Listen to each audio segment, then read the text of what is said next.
All right, lads, welcome back to me podcast, Cheaper Than Therapy. Mick Thomas here.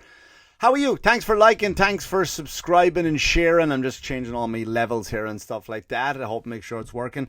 Anyway, thank you for passing this on and sharing it with other people. I appreciate that. I appreciate all the support that you've been sending my way and on the podcast, so that's very nice. And I'm wherever you want to watch the show, I'm on YouTube and all that stuff, and wherever you want to listen to it. Most people listen to it anyway. Nobody checks in to watch me in front of a brick wall. Place falling apart here. I'm trying to build a new studio here, big studio where I can bring in real guests as opposed to not having to do it through Zoom. Also, while all that shit's going on, check out my other podcast with my two friends, comedians Dan Barry and Dennis Rooney, the Almost Irish podcast. It's funny. Check it out. It's a lot of fun. I don't have to do all the heavy lifting. On it. So forgive me. I'm hot as balls. I look like shit. I'm sweating. I'm stinking. Good job we haven't invented smell-o-vision yet, because you guys would be suffering. You would definitely be suffering. Let's get straight to it. I had a shitty weekend this weekend. Very, very shitty.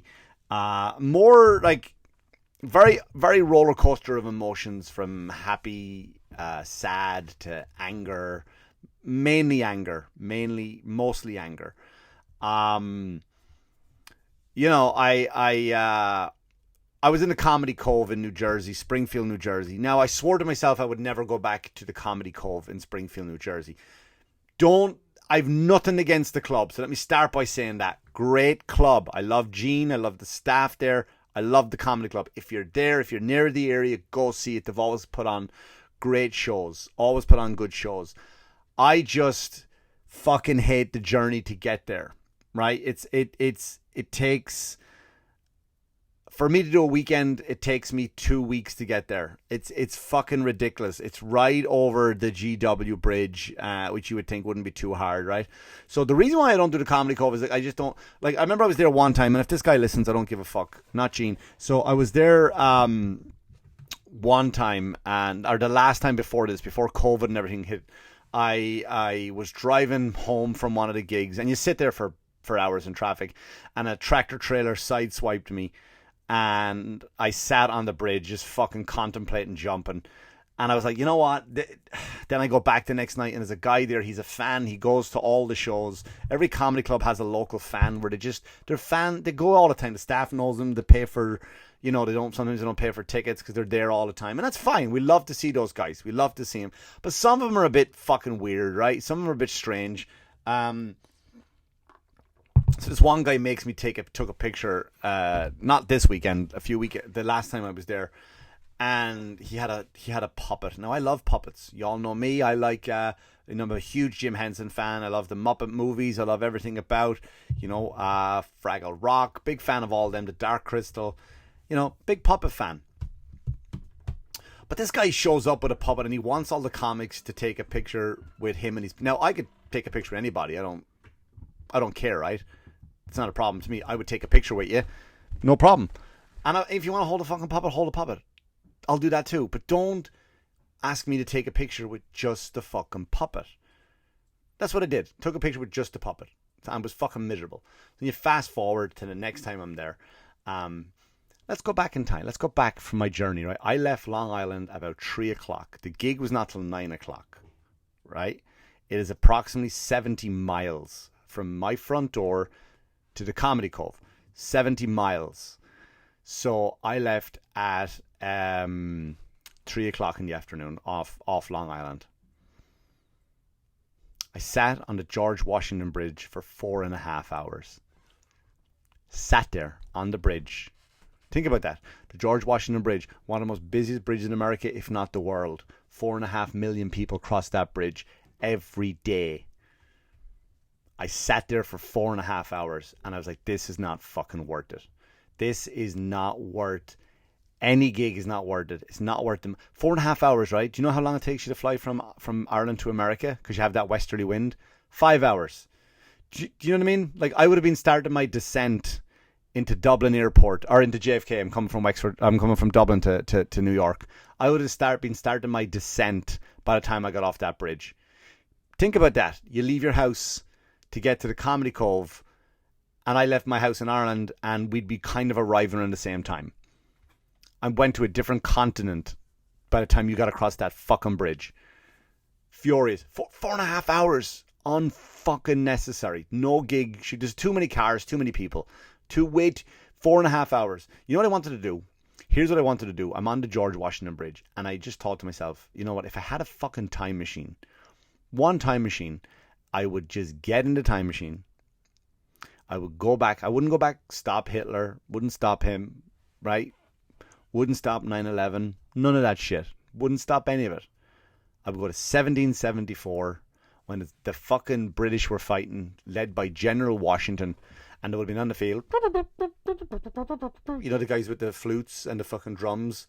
And I would have just walked across the battlefield in and what was I wearing that night? Denim shirt, denim jeans. What do they call that? Canadian tuxedo, right? I think that's a Canadian tuxedo. And I would have walked across the battlefield with fucking cannonballs just flying by my head. General, there's a man with a Canadian tuxedo, dressed very weird, coming up. Walked right up, kicked Washington right in the fucking nuts. Just watch him drop to his knees and go, that's for your fucking bridge, mate. That is for your fucking bridge. 4.5 hours, you can fuck off. It's just ridiculous. And then I was thinking too, right? I was thinking, like, what if that was it? What if there was a company that offered a time machine and you'd go back, right, when you had a temper to go back? Maybe that's what happened to Lincoln. Maybe Lincoln, that's how he got shot. Maybe that was it. Someone was stuck in the tunnel for 2.5 hours, right? Oxygen's running out. And he went, fuck it. That's it. Where's Lincoln? Where is he gone? He's out of play. Fuck him. Bang. That's all I'm saying. Maybe that company exists. John F. Kennedy. Holy fuck. You've all been stuck at that airport. Holy shit. Yeah, there was more than one shooter. Of course there was. Of course there was more than one shooter. Go wait in the airport. They're all in that fucking time machine company. Go back, shoot them in the back of the fucking head. $8 for a magazine. $4 for a water. Fuck out of here, JFK.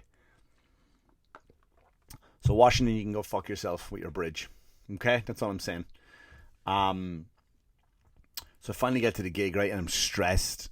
Like, really stressed. And I'm hungry. And if anyone out there in TV land or podcast land knows me, I'm a cunt when I'm hungry. I'm really, really cunty. I'm not nice. I'm mean. I'm short.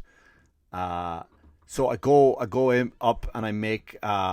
I get to the club and I sit down like 20 minutes before the show starts, and I'm waiting, and I'm there with Vanessa Hollingshead, who's fucking very funny lady, know her for years and years. So Vanessa's on the show with me, and she was leaving her. She was opening for me and I was closing, and then so she was getting out of there early, which was nice for her. And all of a sudden, so the waitress come, I get her attention. Can I get that on the menu? I ordered whatever the fuck it was. I think a burger or something. Nice burger. Again, Comedy Cove is a good spot, lads. Good food, good entertainment. Right, it's a good spot. So I go in and I sit there and I'm just catching up with Vanessa. I haven't seen her in a long time. And then all of a sudden the food arrives. I'm like, oh yes. So let me get up and I go in and I go wash my hands.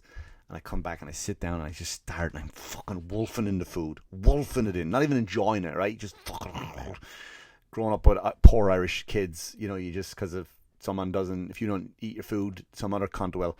So I'm fucking wolfing it in. And so all of a sudden I feel someone standing beside me. He's like, hey, Mick, I'm a fan. I came to see you. Oh, great, man. I'm not going to shake your hand. I'm just after washing him in the middle of eating. He's like, oh, okay. Yeah. And he's standing there. He won't say anything. Now, I'm nice to everybody. Everyone knows that I'm nice, but I'm hungry. I'm short. And he goes to me, what are you, eating a burger? And I go, yeah, man, I'm trying to. Just trying to. And he's like, oh, I'm interrupting. I was like, it's not that you're interrupting, man. I can't. You're interrupting. I can't eat the fucking thing. You know, with you talking next to me. And he keeps asking questions after I say it to him, to the point where I go, look, and then then Vanessa saw me and she knew I was going to snap. So she goes, listen, why don't you just let Mick eat his food and then he'll talk to you maybe after the show. How about we do that? And the guy was like, yeah, sure, let's do that. Fucking hell, man, right? So I go in, show starts, fucking great. It was just great. Vanessa went up and killed. The audience was fantastic on the first show. There was a bunch of cops there who were a great sport, and there's a lot of female Russians there, a lot of females from Russia, who, like 4 of them down the line, and there was 4 of the other guys on this way, and they were all married to each other. So, you know, some would say too attractive, for them, for the lads from Jersey. Not saying wrong with people from New Jersey, but these girls, I think, if you were to line them up, you wouldn't have picked those lads with those girls. Do you know what I mean? They were like definitely out of their league, and they were all nurses. They were all just, every one of them were nurses. So they were great, man. The crowd that came out was fantastic. No problem, right? Great. I got off stage, and then there's the guy, and I see him standing there, and he's got his puppet over his shoulder, and I just fucking walked and I left. I was like, I'm sorry, I'm not doing the puppet thing again tonight. I can't do it. I'm already annoyed. Get in the car. I say, I'm not going back that way again. So now I say, I'll go through the Verrazano Bridge. Now that's a half an hour away from this place, right? In the opposite direction. So I go to the Verrazano Bridge, which is probably a little bit smaller. Not that much smaller, I think, than the GW. So I go up, and of course that's fucking closed. The bottom. So now I'm backed up for another 45 minutes in traffic, going from the fucking the Verrazano Bridge. I was like, this is fucking not worth it, man. And I was like, I did you ever get to the point where you yell at yourself? So I'm yelling at myself in the car. I'm like, you're a fucking idiot. You said, but like, Gina's been good to me for years, right? When other places wouldn't like headline me, Gene would. Do you know what I mean? So I kind of had that guilt, but then I was like, you fucking said you weren't doing this gig ever again. You promised yourself you weren't doing it again. Mad at myself. You know, and then the next day I had to leave so early. Do you know what I mean? On a Saturday, I had to leave so early to beat traffic, and I ended up walking around the mall in New Jersey, and that's fucking death, right? That's fucking death, just to spend time at a mall for this. So like, basically, like I went to Jersey just to hang out there, so I wouldn't be stuck in traffic. That's still kind of commuting for your brain, right? Because you have to walk around hating everybody in the mall. Do you know what I mean? Like, they have these things with like, they had a Porsche parked in the middle of the mall, you know that, and they have like ropes around it, and people were getting their picture taken with the Porsche like it was fucking Kit from Knight Rider. Sorry, millenniums or Gen Z, you're not going to know who that is. Do you know what I mean? It's like, it's a fucking car. It's a nice car, yeah, but why are you taking who are you sending that picture to? Why are you taking a picture of you beside the car? Are we going to say, like, are you sending it back to your family and they go, oh, fuck, look, Raj is doing very well, an Indian guy. He's like, Raj is doing very well for himself in America. Look, he's able to park. He's got a great parking space right outside the Gap. And he's able to rope it off for him. Fucking, why would you, like, I don't understand people's mentality with pictures. Right? I don't understand people's mentality with pictures. Another thing I've seen people, like, when I've been working with celebrities, nobody wants to take a picture of me after. Some people take a picture after the show. That's fine to kind of have a good night, but nobody does anything with it. The next day they don't give a shit. But I've worked with celebrities, right, and like famous people, and someone will come up and they'll take a picture of the celebrity standing there, and the celebrity will go, the comedian or actor will go, do you want to take a picture with me? Very nice. And they'll go, no, I just wanted to take a picture. I'm like, then Google it, mate. Just Google fucking Bradley Cooper. If Bradley Cooper says, can I get a picture taken with you? And you go, no, I'm okay, I just want a picture of you. Then Google Bradley Cooper. He's everywhere. He's all over the internet. You'll find him. You don't have to walk up to him at a bar, stick a camera in his face and go, that wasn't me, that was the seat. Stick a camera in his face and just go, click, Bradley Cooper. Now, what are you doing? Like, I remember when I went to Disney by myself one time. I know, weirdo, right? And I went on one of the safaris, right? And then way up in the distance, I don't know if I told you the story before, way up in the distance was like a lion. And there was a lion up on a rock, right? Not like the Lion King, not like Pride Rock, but kind of, they tried to rebuild like a fake Pride Rock, so the lion was up there. And this woman leans across me with one of these big fucking sniper lenses. And she's just like, fuck it, the camera's right here. I'm leaning back like, what are you doing? She goes, I gave her a few seconds to take her picture. She goes, what are you doing? She goes, I'm trying to get a shot of the lion. He goes, are you getting it? She goes, not really, because it's coming out very small because how far away he is. I'm like, Google a picture of a lion. Why? Like, who are you showing this picture to? Who are you going home with? Right? Remember slideshows was the thing? Are you inviting people back to your house and you're just going to sit there pointing a fucking camera at their face? Is that what you're going to do? And then take a picture of him like, oh, here's a lion in the distance. He's this big and you're just like an inch big. Like, just Google a picture of a lion. That's all you have to do. If I wanted to see a cool picture of a lion or a dolphin or an ass, right, or a pair of boobs, I Google a picture. I don't walk around trying to stick a camera somewhere trying to get the perfect shot. Google it. That's all you have to do. Fucking hell. So I walk in the mall on Saturday, just again contemplating suicide, and I get to then I go back down to the gig, 'cause I'm 7 minutes away from the gig. I go to the gig, and here's what happened, right? Here's what happened. I'm there. I'm ready to go. I want to get out of there early. Not early. I got to do my time, of course. But then I just want to get off stage and I want to go home. I'm exhausted. I'm fucking exhausted. And then we go, which has happened from time to time. It's not the owner's fault. I understand that. He goes, there's a party of about 20 people downstairs eating their food and they haven't gotten their food on time, blah, blah, not connected to the comedy club. So we're going to delay the show for them. And I was like, fuck me. Do you know what I mean? Like, why do we have to wait for them? Because they're fucking late. Half an hour later, they all waddle in.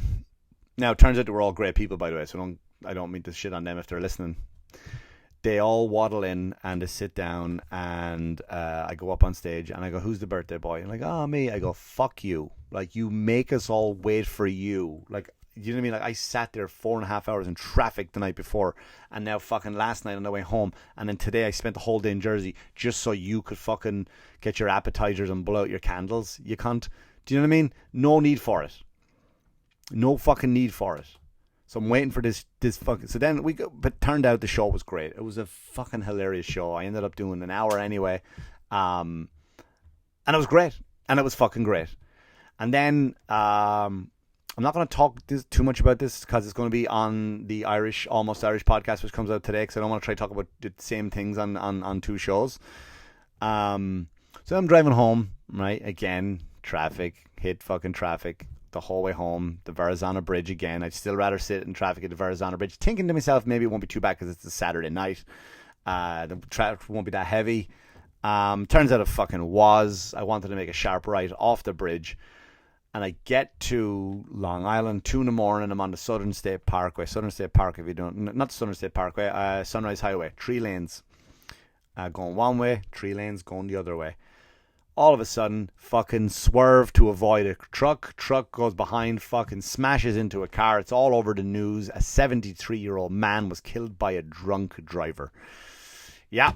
And so I'm there for that fucking night. Now I'm there. I had to give a statement to the cops till like fucking, I don't know, 4 o'clock in the morning almost. I think I'm sitting there till waiting for all this shit. I'm giving statements to the cops. And then there's this one kid who drive. I know. I'm giving you a lot of information for you to process. It was on the news. So the drunk driver missed me. I didn't hit him. He ends up hitting the guy, killing him dead, stone dead, 73-year-old man dead. Mick Thomas is fine, by the way. Your hero is okay. And then I end up helping this other kid who drove through the debris to change his tire. Right, so he had to help him change. He was like a 20-something-year-old kid and didn't know how to change a tire. So then the cop came over to give a statement, and she was, so I'm changing the tire for this guy, fucking hands are dirty. I didn't care because I was so wired from sitting in traffic that long. It was nice to be out talking to somebody. So then the female cop comes up and she's like, okay, what happened? Tell her the story. And he's talking about his car. He's like, well, I drove through the debris and I hit him. And I go, no. Stop saying you hit him. You didn't hit him. You hit the debris. Because if you say you hit him, now you're involved with the accident. Now your insurance. He's like, no, I came up because I saw you. You didn't hit him. You hit the debris. And he's like, yeah, I hit the debris. To the point where the female cop went, just listen to him. Like, he knows what he's talking about. You hit the fucking debris, you idiot. Stop saying you hit the person. Yeah. So I that was it. And then there was another cop. And you all know I'm pro cop, but this little fella, I don't know how he became a cop. He was fucking tiny. Like, he was so little. Like, he was so little that when I was talking to him, because he was being a bit of a dick. And again, I'm going to tell you the full story over on the Almost Irish podcast, which also comes out this week. But like, I would put my hands on my thighs and just kind of lean in. You know, when you're talking to a kid, like, where's your mother gone? Where? Oh, she's over there. Oh, okay. Like, it was like that every time I leaned, because he was being such a dick to the kid and to me, who we were just involved in a horrific. We both escaped with our lives. None of us were at fault, and you're being a dick, mate. But yeah, I was like, you're a good little fella, aren't you? Like, you're like, he looked like an action figure, but not something that was based on an action figure. Like, he was an action figure size and everything. Do you know what I mean? And he had his boots on. He had boots. Cops are adorable with boots. This little fella, I was like, oh, look at those boots. You never see men wear boots and go like that. That never looked good. I think Han Solo the only one that wore boots that looked good. That was it. Everyone else, like, you can't wear boots, lads. But this little fella looked adorable with his little cop uniform and his things. Like, oh, you're a lovely fella. You're a lovely little fella. But I'm going to tell that story over on the Almost Irish podcast. Actually, I got to leave in a few minutes to go record that now. So, but anyway, I want to leave it at that, right? Thanks so much for tuning in, listening. That's what happened to me this week. Sorry to kind of rush through it a little bit. I can hear people around here, so I'm not really relaxing. So that's why it kind of seems kind of rushed. But anyway, thanks so much for listening, liking, subscribing, and sharing. If you're into YouTube, put a comment on. Give me a thumbs up or thumbs down, whatever you want to do. And until next time, take care of yourselves and wash your hands, you dirty fuckers.